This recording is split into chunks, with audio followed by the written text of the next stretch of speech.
കേരളത്തിന് ഒരു വനിതാ മുഖ്യമന്ത്രി ഉണ്ടാകണമെന്നത് തന്റെ ആഗ്രഹമാണെന്നും ആ ദിവസത്തെക്കുറിച്ച് താൻ സ്വപ്നം കാണാറുണ്ടെന്നും രാഹുൽ ഗാന്ധി അടുത്തിടെ നടത്തിയ പരാമർശം നമ്മൾ കേട്ടതാണ്. പതിറ്റാണ്ടുകളായുള്ള നമ്മുടെ നാടിന്റെ കൂടി സ്വപ്നമാണത്. രാഹുലിന്റെ പ്രസ്താവനയോടെ വീണ്ടും സജീവ ചർച്ചയിലെത്തിയ ഈ വിഷയമാണ് നമ്മൾ ഇന്ന് പരിശോധിക്കുന്നത്. പ്രിയ പ്രേക്ഷകർക്ക് വോട്ട് കമന്റിലേക്ക് സ്വാഗതം.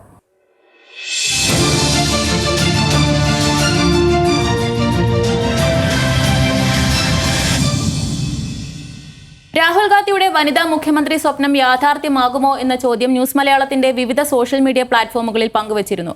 അതിന് പ്രേക്ഷകർ നൽകിയ വോട്ടുകൾ പരിശോധിക്കാം. യാഥാർത്ഥ്യമാകുമെന്ന് 46% പേരാണ് വോട്ട് ചെയ്തത്.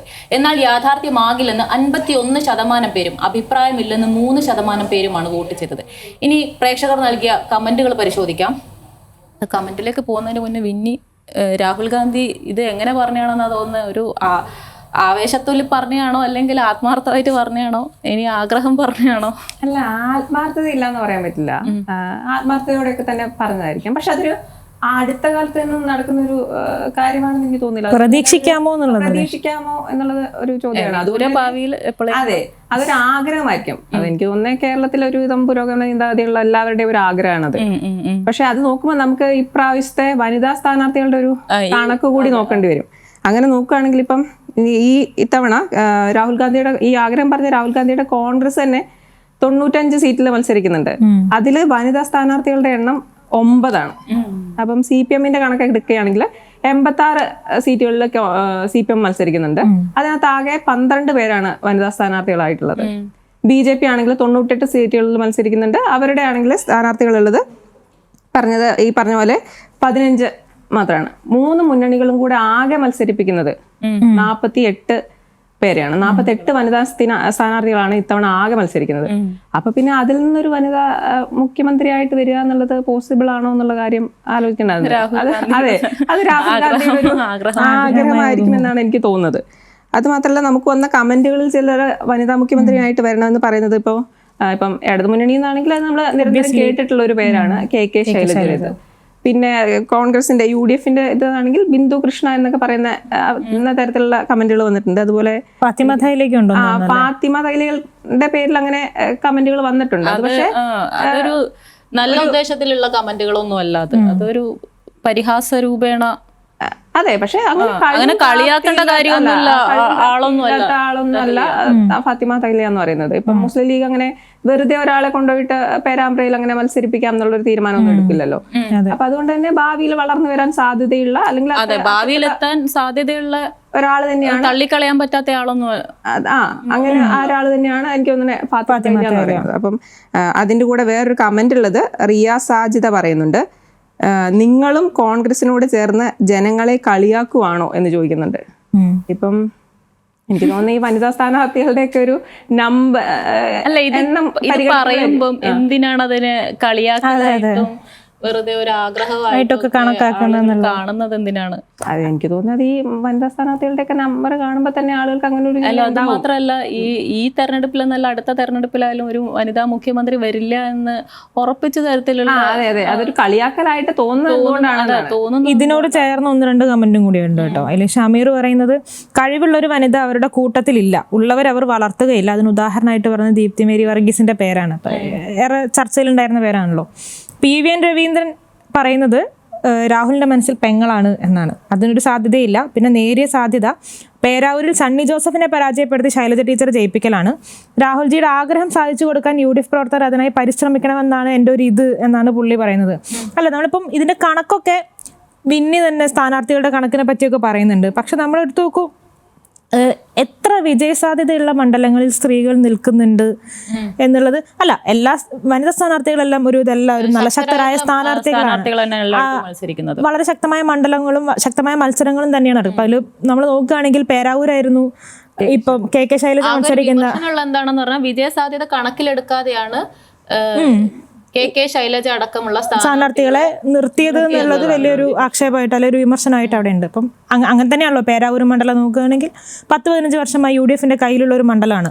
സണ്ണി ജോസഫിനെ പരാജയപ്പെടുത്തി, അങ്ങനെയാണ് LDF അതിനെ പറയുന്നത്. സണ്ണി ജോസഫിന്റെ മണ്ഡലം പിടിച്ചെടുക്കലാണെന്ന് പറയുന്നു. അപ്പം അങ്ങനെ ഒരു പിടിച്ചെടുക്കലാണെങ്കിൽ അവിടെ ശക്തമായ പോരാട്ടമാണ് ഇക്കുറി നടക്കാൻ പോകുന്നത് എന്നുള്ളത്. അപ്പം ഇനിയിപ്പം പോട്ടെ, കെ ശൈലജൻ്റെ പേര് മാറ്റി നിർത്തി കഴിഞ്ഞാൽ എലത്തൂർ മണ്ഡലമുണ്ട്, പേരാമ്പ്ര മണ്ഡലമുണ്ട്. അപ്പം ഇങ്ങനെ ഇപ്പോൾ എലത്തൂർ വിദ്യാ ബാലകൃഷ്ണനാണ് ശശീന്ദ്രനെതിരെ മത്സരിക്കുന്നത്. പേരാമ്പ്രയിൽ ഫാത്തിമ തേലയാണ്, നമ്മൾ ഓൾറെഡി പറഞ്ഞു, ടി പി രാമകൃഷ്ണനെതിരെ. അപ്പം ഇങ്ങനെയുള്ള കാൻഡിഡേറ്റ്സ് ഒക്കെ ഇപ്പോൾ PGG കൊണ്ടോട്ടി മത്സരിക്കുന്നുണ്ട്. അതായത് ശക്തരായ സ്ഥാനാർത്ഥികളാണ്, ശക്തമായ മത്സരം തന്നെ അവിടെ ഉണ്ടാവും എന്നുള്ളത് അതിൻ്റെ കൂടെ എടുത്ത് പറയേണ്ടതാണെന്ന് എനിക്ക് തോന്നുന്നു. അപ്പം ഈ വിജയസാധ്യത എന്ന് പറയുന്നതിനെ കേവലം ആ സാധ്യത, മണ്ഡലങ്ങളുടെ സാധ്യത എന്നുള്ളതിലുപരി മത്സരം അവിടെ വളരെ ശക്തമായിരിക്കും എന്ന് എടുത്തു പറയേണ്ടതാണെന്ന് തോന്നുന്നു. പിന്നെ അല്ല, അതിൻ്റെ കൂടെ എടുത്ത് പറയേണ്ട ഒരു കാര്യമുണ്ട് കേട്ടോ. ഈ ഉമർ ഫൈസി മുക്കൊക്കെ ഇതിൻ്റെ ഇടക്ക് നമ്മളിപ്പോൾ ഈ സ്ഥാനാർത്ഥികളുടെ കാര്യമൊക്കെ പറഞ്ഞപ്പോഴേ ജനറൽ സീറ്റിലേക്ക് സ്ത്രീകളെ മത്സരിപ്പിക്കരുത്, ഇപ്പോഴും ആ ആറ്റിറ്റ്യൂഡുള്ള ആളുകളാണ് നിൽക്കുന്നത് എന്നുള്ളതാണ് അതിൻ്റെ ഒരു തമാശ. കെ ശൈലജൻ്റെ കാര്യം, ഈ കേരള കോൺഗ്രസ് മാണി വിഭാഗവും ജോസഫ് വിഭാഗവും, ഒന്ന് UDFൻ്റെ കൂടെ ഒന്ന് LDFൻ്റെ കൂടെ നമുക്കൊക്കെ അറിയാം. ഇതിൽ ജോസഫ് വിഭാഗം 8 സീറ്റുകളിലേക്ക് സ്ഥാനാർത്ഥികളെ നിർത്തുന്നുണ്ട്. അപ്പം അതിലൊരൊറ്റ വനിതാ സ്ഥാനാർത്ഥി പോലും ഇല്ല എന്നുള്ളതാണ് ഒരു കാര്യം. മാണി വിഭാഗത്തിലാണെങ്കിൽ അവർ നിർത്തുന്ന 12 പേര് ഒരാൾ വനിതാ സ്ഥാനാർത്ഥിയാണ്, നിർമ്മല ജമീന്. അതെ, അങ്ങനെ ചില കണക്കുകൾ കൂടി ഇതിന്റെ കൂട്ടത്തിൽ പറഞ്ഞു പോവാം. ശൈല ടീച്ചറുടെ കാര്യം പറയും. ശൈല ടീച്ചറുടെ വിഷയത്തിനകത്ത് പുറത്ത് പല രീതിക്ക് ചർച്ചകൾ ഉണ്ടെങ്കിലും ശൈല ടീച്ചർക്ക് പേരാവൂര് കിട്ടിയതിൽ ഹാപ്പിയാണ്, സന്തോഷമാണെന്നാണ് ശൈല ടീച്ചർ പറയുന്നത്. പിന്നെ വനിതാ മുഖ്യമന്ത്രി എന്ന ചർച്ചയുടെ ആവശ്യം തന്നെ ഇപ്പൊ ഇല്ല എന്നും കൂടി കെ ശൈലജ പറയുന്നുണ്ട്. അവർ നല്ല അനുസരണയുള്ള ഒരു പാർട്ടി കേഡറാണ്, ഇപ്പുറവും പോകാത്ത. പിന്നെ മുഖ്യമന്ത്രി ആവാൻ പിണറായി വിജയൻ മികച്ച മുഖ്യമന്ത്രിയാണ്. അതായത് പാർട്ടിയുടെ പാർട്ടി എന്ത് തീരുമാനിക്കുന്നു ആ തീരുമാനത്തിന്റെ കൂടെ നിൽക്കുക, അതാണ് ശൈല ടീച്ചർ. നേരത്തെ അങ്ങനെ തന്നെയായിരുന്നു. ഈ പറഞ്ഞ ഏറ്റവും വലിയ ചർച്ചകളൊക്കെ ഉണ്ടായിരുന്ന സമയത്തും വിമൽകുമാർ പറയുന്നത് യാഥാർത്ഥ്യമാകും, പക്ഷേ ഉടൻ ഉണ്ടാവില്ല. അത്രയും പവർഫുൾ ആയിട്ടുള്ള വനിതാ മന്ത്രി വേണം. ആദ്യം അവരുടെ കഴിവ് തെളിയിക്കണം, പിന്നല്ലേ മുഖ്യമന്ത്രിയെ വരേണ്ടത്. കഴിവ് തെളിയിക്കാനുള്ള അവസരം അതാത് പാർട്ടികൾ ഇപ്പോൾ കൊടുത്തിട്ടുണ്ടല്ലോ വീതം വെച്ചിട്ട്, അപ്പോൾ അതിലൊന്നും പറയുന്നില്ല. ഇസ്മായിൽ പറയുന്നത് കഴിവും കരുത്തും ആർത്തിയുമുള്ള പുരുഷന്മാർ ധാരാളം ഉള്ളപ്പോൾ പിന്നെന്തിന് സ്ത്രീകളെ ആലോചിക്കണം. കഴിവിൻ്റെ കാര്യം പറയുമ്പോൾ കഴിവ് ഒരു വലിയ മാനദണ്ഡമായിട്ടുണ്ടാവുന്നു. കേരളത്തിലും പണ്ടേ ഒരു വനിതാ മുഖ്യമന്ത്രി ഉണ്ടാകുമായിരുന്നു, KR ഗൗരിയമ്മ. ഒരിടയ്ക്ക് ഒരു തെരഞ്ഞെടുപ്പിൽ ഒരു മുദ്രാവാക്യം വരെ ഉണ്ടായിരുന്നു, കേരം തിങ്ങും കേരള നാട്ടിൽ KR ഗൗരി ഭരിച്ചിടും എന്നും പറഞ്ഞിട്ടൊരു മുദ്രാവാക്യം. ആ തെരഞ്ഞെടുപ്പ് അവരായിരുന്നു ലീഡ് ചെയ്തത്. ആ തെരഞ്ഞെടുപ്പിൽ പ്രചരണത്തിന് മുന്നിൽ നിന്നിരുന്നയാള് KR ഗൗരിയമ്മയാണ്. മുഖ്യമന്ത്രി ആകും എന്ന തരത്തിൽ പ്രചരണം ഉണ്ടായിരുന്നു, പക്ഷെ ആയില്ല. അതില് കാരണമായിട്ട് പാർട്ടിയിലെ തന്നെ വിഭാഗീയതയും ഈ ഉൾപാർട്ടി പ്രശ്നങ്ങൾ എന്ന് പറയുന്നതിൽ പ്രധാന കാരണം ഇവരൊരു സ്ത്രീയാണെന്നുള്ളതായിരിക്കണമല്ലോ സ്വാഭാവികമായിട്ടും. അന്ന് EMS ഇതിനെതിരെ എന്തോ പിന്നെ അവര് തന്നെ അതിനെ ആ രീതിക്ക് പറഞ്ഞിട്ടുണ്ടെന്നാണ്. എനിക്കത് കറക്റ്റ് ആ ചരിത്രമൊന്നും എനിക്ക് ഓർമ്മയില്ല. ഗോപാലൻ വരും അത് 96 തെരഞ്ഞെടുപ്പിൽ സുശീല ഗോപാലൻ മുഖ്യമന്ത്രി ആവുന്നുള്ള ഒരു തരത്തിലൊരു പ്രചരണം നടന്നു. പക്ഷെ അത് മുഖ്യമന്ത്രി ആവുന്നത് നായനാരാണ്. പിന്നെ ഈ LDF സർക്കാരിന്റെ ഈ കഴിഞ്ഞ LDF 2021 തെരഞ്ഞെടുപ്പ് അതിൽ KK ശൈലജയുടെ പേര് ഒരു ഘട്ടത്തിൽ മുഖ്യമന്ത്രി എന്ന നിലയ്ക്ക് ഏറ്റവും കൂടുതൽ ഉയർന്നു വന്നിരുന്നു. പക്ഷെ അത് പിന്നെ എന്ത് സംഭവിച്ചു? അതിനെ പിന്നെ ആരും ഇപ്പൊ അതിനെ പറ്റിയിട്ടൊന്നും പറയുന്നില്ലല്ലോ. ഇപ്പൊ പോലും ഈ വനിതാ മുഖ്യമന്ത്രി ചർച്ചകൾ വരുന്ന സമയത്ത് പോലും KK ശൈലജനെ മുന്നേ പറഞ്ഞതിനെ കുറിച്ച് പാർട്ടിക്കാർ പറയുന്നില്ലല്ലോ ഇപ്പൊ. ഇത് പറയുമ്പോഴാണ് ഇപ്പം ഈ ആഗ്രഹം പറഞ്ഞത് പ്രിയങ്ക ഗാന്ധിയെ മനസ്സിൽ കണ്ടിട്ടാണ് എന്നുള്ള രീതിയിലുള്ള ഒരുപാട് കമന്റുകൾ നമുക്ക് അത് കുറെ പേര് പരിഹസിച്ചു കൊണ്ടിട്ടാണ് പറയുന്നത്. പറയുന്നുണ്ട്, അല്ലാതെ ഒരുപാട് പേര് വരുന്നുണ്ട്. അതെ, അപ്പൊ നമുക്ക് അതിനകത്തൊരു കുറച്ച് കണക്കുകൾ നോക്കുകയാണെങ്കിൽ നമുക്ക് 2026 മാർച്ച് വരെയുള്ള ഒരു കണക്കെടുത്ത് കഴിഞ്ഞ് കഴിഞ്ഞാൽ നമ്മുടെ ഇവിടുത്തെ സ്ത്രീ വോട്ടർമാരുടെ എണ്ണം 1.38 കോടിയിലേറെയാണ്. അപ്പൊ അതെന്ന് പറയുമ്പം 52% വരും. അതായത് പുരുഷ വോട്ടർമാരെക്കാളും കൂടുതലാണ്.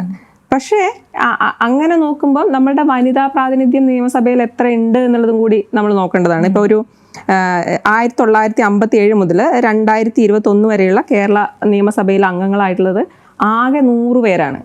ഇത്രയും കാലത്തിനിടയ്ക്ക് ഇതിൽ തന്നെ ഏറ്റവും കൂടുതൽ പേരെ നിയമസഭയിലേക്ക് അയച്ചിട്ടുള്ളത് CPM ആണ്. 41 പേര്. ഇപ്പം ബാക്കിയുള്ളവരുടെ കണക്ക് ഇപ്പം നോക്കുകയാണെങ്കിൽ ഇപ്പോൾ കോൺഗ്രസ് 28 പേര്, CPI ആണെങ്കിൽ ആ സ്ഥാനത്ത് 22 പേരാണ് CPIയുടെ അംഗങ്ങളായിട്ട് വന്നിട്ടുള്ളത്. ഇതിലാകെ മന്ത്രിമാരായിട്ടുള്ളത് 11 പേരാണ്. ഇത്രയും കാലത്തിനിടയ്ക്ക് ആകെ മന്ത്രിമാർ 11 പേരേ ഉണ്ടായിട്ടുള്ളൂ. ഇത് ഇപ്പം 1957 ആദ്യ കേരള നിയമസഭ ഇതിലേക്ക് വന്നത് ആകെ 6 പേരാണ്, 6 വനിതാ MLA മാര്. അതിൽ തന്നെ KR ഗൗരിയമ്മയാണ് മന്ത്രി സ്ഥാനത്തേക്ക് വന്നിട്ടുള്ളത്. KR ഗൗരിയമ്മയാണ്. പിന്നെ 67ലും 77ലും ഉള്ളത് ഓരോ അംഗങ്ങളെ ഉണ്ടായിട്ടുള്ളൂ, ഓരോ വനിതാ അംഗങ്ങൾ. അതിൽ ഒരെണ്ണം ഗൗരിയമ്മയാണ്, ഒരാൾ മറ്റേ നമ്മുടെ CPIയുടെ ഭാർഗവി തങ്കപ്പനാണ്. പിന്നെ അത് കഴിഞ്ഞിപ്പോൾ ഇങ്ങോട്ട് നോക്കുകയാണെങ്കിൽ ഈ 96 വനിതകളുടെ എണ്ണം 13 പേര്. അതും കഴിഞ്ഞ് ഇപ്പം 57 മുതൽ ഒരു 26 വരെ ഒരു 7 നൂറ്റാണ്ടിന്റെ ചരിത്രം എടുത്തു കഴിഞ്ഞു കഴിഞ്ഞാൽ ആകെ ഇപ്പൊ ഉള്ളത് 12 പേരാണ്. അപ്പം 96 13 പേരുണ്ട്. എന്നിട്ട് ഇപ്പം നമുക്ക് ആകെ ഉള്ളത് അതിലാകെ 3 പേരെ മന്ത്രിമാരുള്ളൂ. അല്ല, ഇത് വെച്ച് നോക്കുമ്പോ അന്ന് 57 കണക്ക് വലുതാണ്, വലിയ കണക്കാണ്. അതെ, അത് തുടക്കത്തിലാണ്. പിന്നെ ഇപ്പൊ ഈ 2021 പൊതു തെരഞ്ഞെടുപ്പിൽ ആകെ വിവിധ പാർട്ടികളിൽ നിന്നായി ആകെ മത്സരിച്ചത് 103 വനിതാ സ്ഥാനാർത്ഥികളായിരുന്നു. ഇതിപ്പോ ഈ ആഗ്രഹം പറഞ്ഞതിന്റെ കാര്യം പറയുമ്പോഴാണ്, ഇതിപ്പം രാഹുൽ ഗാന്ധി ഈ ആഗ്രഹം പറഞ്ഞത് പുതുപ്പള്ളി വെച്ചിട്ടാണല്ലോ. പുതുപ്പള്ളി അന്ന് ഈ ആഗ്രഹം പറഞ്ഞ സമയത്ത് അവിടെ ഉണ്ടായിരുന്ന പുരുഷന്മാരായിട്ടുള്ള ജനങ്ങളുടെ ഭാഗത്തു നിന്നുള്ള ഒരു റെസ്പോൺസും ഉണ്ടായിട്ടില്ല എന്ന് രാഹുൽ ഗാന്ധി തന്നെ പറയുന്നുണ്ട്. സ്ത്രീകളുടെ അത് കേട്ടപ്പോ സ്ത്രീകൾ അത് കൈയോടെ അവിടെ ഉണ്ടായിരുന്ന സ്ത്രീകൾ ഭയങ്കര ഈ പ്രസംഗം കേൾക്കാനെത്തിയ സ്ത്രീകൾ ഭയങ്കര ആവേശത്തോടെ കൈയടിച്ചത് സ്വീകരിച്ചു. പക്ഷെ പുരുഷന്മാരാരും ഇത് അറിഞ്ഞ ഭാവം നടിച്ചിട്ടില്ല എന്നുള്ളതാണ്. അപ്പം പൊതുവിൽ ഇപ്പൊ കേരളത്തിലെ ആളുകളുടെ ഒരു മൈൻഡ് സെറ്റും അങ്ങനെയാണ്. ഒരു വനിതാ മുഖ്യമന്ത്രിയെ ഞങ്ങൾക്ക് ആവശ്യമില്ല, അല്ലെങ്കിൽ അതിന്റെ ആവശ്യമുണ്ടോ എന്നുള്ളൊരു മൈൻഡ് സെറ്റ് ആണ് പറയുമ്പം. ഇപ്പൊ രാഹുൽ ഗാന്ധി ഈ വനിതാ മുഖ്യമന്ത്രിയുടെ കാര്യം പറഞ്ഞപ്പോൾ അതിനെ രമേശ് ചെന്നിത്തലയായാലും VD സതീശനായാലും എല്ലാവരും അതിനെ സ്വാഗതം ചെയ്തു. പക്ഷേ അല്ല, അവരുടെ ഇടയിൽ തന്നെ ആരാണ് മുഖ്യമന്ത്രിയാവാന്നുള്ള കാര്യത്തിലൊരു മറ്റേ CPI BJP വ്യത്യാസമൊന്നുമില്ല. ഇപ്പം എല്ലാവരും സ്വാഗതം. എല്ലാവരും ആരെങ്കിലും പറയോ അല്ലെങ്കിൽ CPM ഇടതുപക്ഷ പാർട്ടികൾ എന്ന് പറഞ്ഞാൽ ഭയങ്കര പുരോഗമന ഇതുള്ള പാർട്ടിയാണ്. ആ പാർട്ടി പോലും ഒരു വനിതാ കാൻഡിഡേറ്റിനെ മുന്നിലേക്ക് വെക്കുന്നില്ല, അല്ലെങ്കിൽ ഇന്ന ആള് മുഖ്യമന്ത്രിയാക്കി വരാൻ.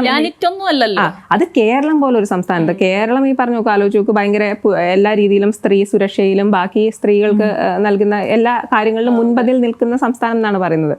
അതേസമയം മറ്റുള്ള സംസ്ഥാനങ്ങളിൽ ആലോചിച്ച് നോക്കൂ. ഇപ്പൊ തമിഴ്നാട്ടില് ജയലളിത മുഖ്യമന്ത്രി ആയിരുന്നിട്ടില്ലേ, മമതാ ബാനർജി, മായാവതി ഉത്തർപ്രദേശില്, ഇവരൊക്കെ ഇവരെല്ലാരും വനിതകളായിരുന്നു. പക്ഷെ ഒരു സുഹൃത്ത് CPM അനുഭാവിയായിട്ട് പറയുന്നത് അണികൾ നന്നായിട്ട് ആഗ്രഹിക്കുന്നുണ്ട് ഒരു വനിതാ മുഖ്യമന്ത്രിയെ. പക്ഷെ നേതൃത്വം മാത്രം ആഗ്രഹിച്ചത് കൊണ്ട് കാര്യമില്ലല്ലോ. അണികൾക്ക് ചെയ്യാൻ പറ്റിയ പരിപാടി ജയിപ്പിച്ച് വിടുക എന്നുള്ളത്, ജയിപ്പിച്ചവർ വിടുന്നുണ്ട്. അല്ല, നമ്മളിപ്പോ ഇത് പറയുമ്പോഴേ ഇവിടെ ഇടതുപക്ഷത്തിന് അങ്ങനെ ഒരു പേരെങ്കിലും വരുന്നുണ്ട്. UDFന്റെ ഒരു കാര്യത്തിലേക്ക് വരികയാണെങ്കിൽ അങ്ങനെ പേര് പോലും പറയാൻ, എനിക്ക് അതുമായിട്ട് ബന്ധപ്പെട്ടൊരു കമന്റ് ഉണ്ട്, അതാദ്യം പറയാൻ തോന്നുന്നു. ഈ ബാബു ജോസഫ് എന്ന് പറഞ്ഞൊരു ആള് പറയുന്ന കമന്റ് എങ്ങനെയാണ്, അദ്ദേഹത്തിന് ധൈര്യം ഉണ്ടെങ്കിൽ, അദ്ദേഹം രാഹുൽ ഗാന്ധി ധൈര്യം ഉണ്ടെങ്കിൽ കോൺഗ്രസിന്റെ വനിതാ മുഖ്യമന്ത്രി സ്ഥാനാർത്ഥിയെ പ്രഖ്യാപിച്ച് ഇലക്ഷൻ നേരിടട്ടെ എന്നാണ്. അത് ശരിയാണ്, അത് വലിയൊരു ചോദ്യമാണ്. അങ്ങനെ ഒരു സംഗതി ഇതുവരെ അവർക്ക് വെക്കാൻ, അത് രണ്ട് മുന്നണികൾക്കും വെക്കാൻ പറ്റില്ല. പ്രഖ്യാപിച്ചത് തന്നെ എത്ര ദിവസം എടുത്തിട്ടാണ്, എത്ര സമയം എത്ര ദിവസം എടുത്തിട്ടാണെന്ന് നമുക്കറിയാം. അപ്പൊ അങ്ങനെ ഒരു സ്ഥലത്ത് ഒരു വനിതാ മുഖ്യമന്ത്രി എന്നൊക്കെ ഈ കോൺഗ്രസിന് നേതൃത്വം കൊടുക്കുന്ന രാഹുൽ ഗാന്ധിയെ പോലെ ഒരാൾ പറയുമ്പോൾ അത് വളരെ ഇമ്പോർട്ടൻ്റ് ആണ്.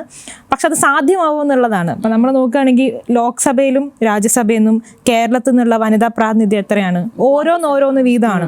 ലോക്സഭയിൽ നിന്ന് പ്രിയങ്ക ഗാന്ധി ആണെങ്കിൽ രാജ്യസഭയിൽ നിന്ന് ജബി മേത്തറാണ്. അത്രയേ ഉള്ളൂ എന്നുള്ളതാണ് നമ്മൾ അതിൽ മനസ്സിലാക്കേണ്ടത്. ഇപ്പോൾ കോൺഗ്രസിൻ്റെ ഇവിടെയുള്ള നേതാക്കൾ, തെരഞ്ഞെടുപ്പിൽ മത്സരിക്കുന്ന നേതാക്കൾ നോക്കൂ. ഷാനിമോൾ ഉസ്മാനാണ് സീനിയർ ആയിട്ടുള്ള ഒരു കാൻഡിഡേറ്റ്. പിന്നെ ഒന്ന് ബിന്ദു കൃഷ്ണയാണ്. പിന്നെ രമ്യ ഹരിദാസും ഉമ തോമസ് ഏജ് വൈസ് പ്രായം, അവർ കഴിഞ്ഞ ടേമിലാണ് ആദ്യമായിട്ട് മത്സരിക്കുന്നത്.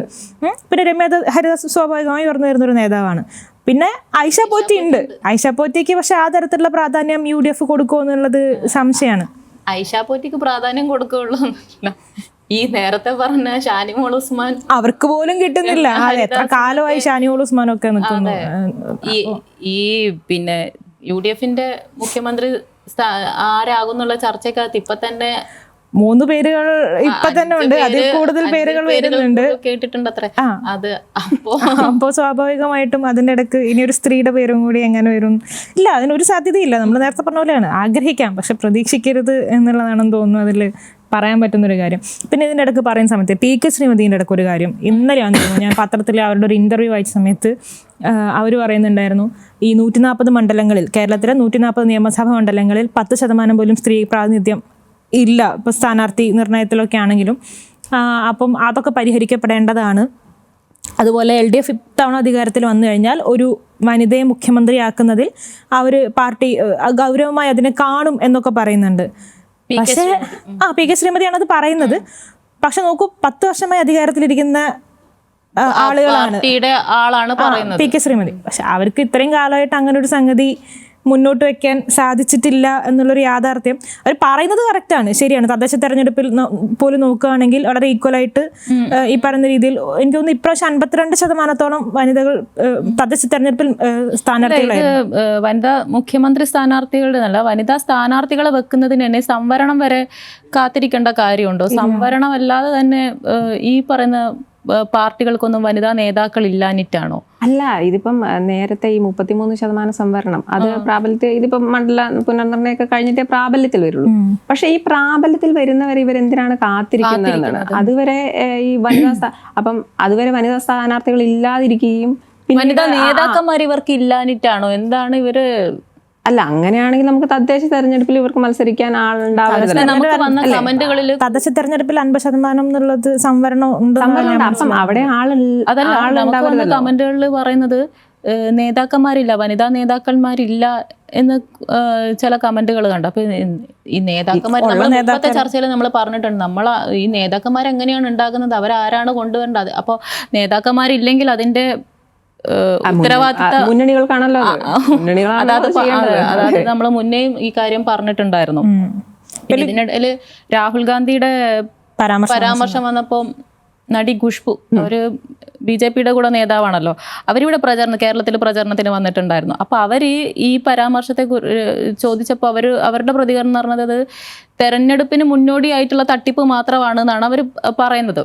പിന്നെ അവര് പക്ഷെ മുന്നേ കോൺഗ്രസിലായിരുന്നു.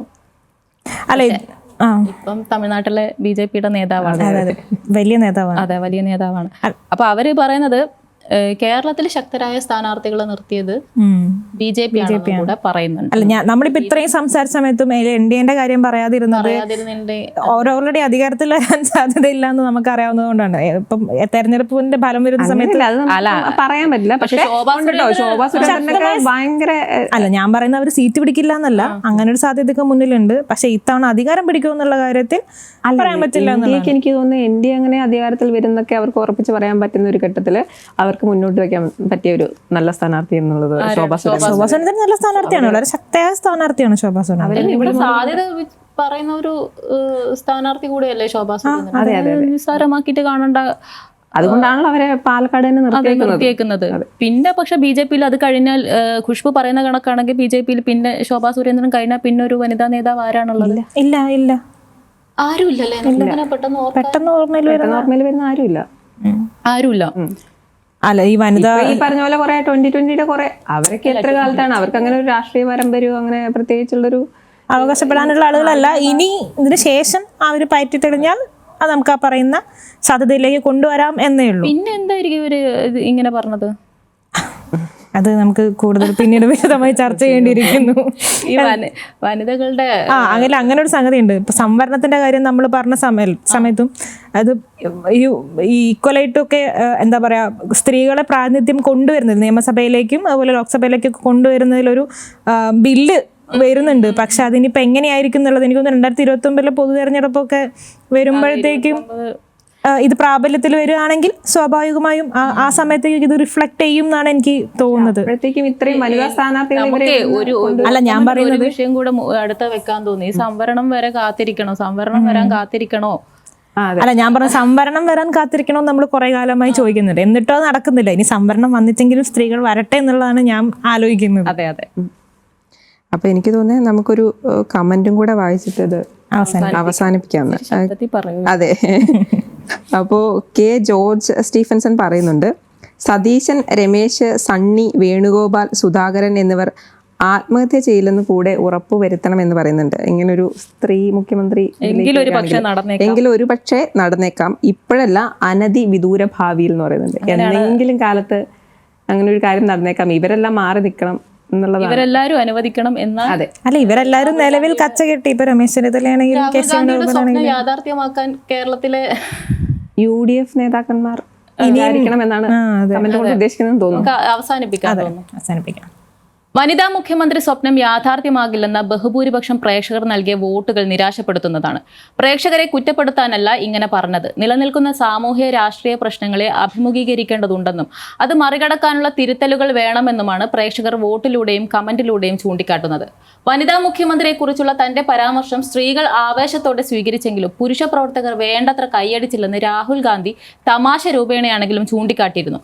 രാഹുൽ ചൂണ്ടിക്കാട്ടിയ ആ വിമർശനം ആ പാർട്ടിയുടെ നേർക്ക് മാത്രമല്ല, എല്ലാ രാഷ്ട്രീയ പാർട്ടികൾക്കും നേരെയുള്ളതാണ്. മറ്റൊരു വിഷയവുമായി നാളെ ഇതേ സമയം വീണ്ടും കാണാം. Good evening.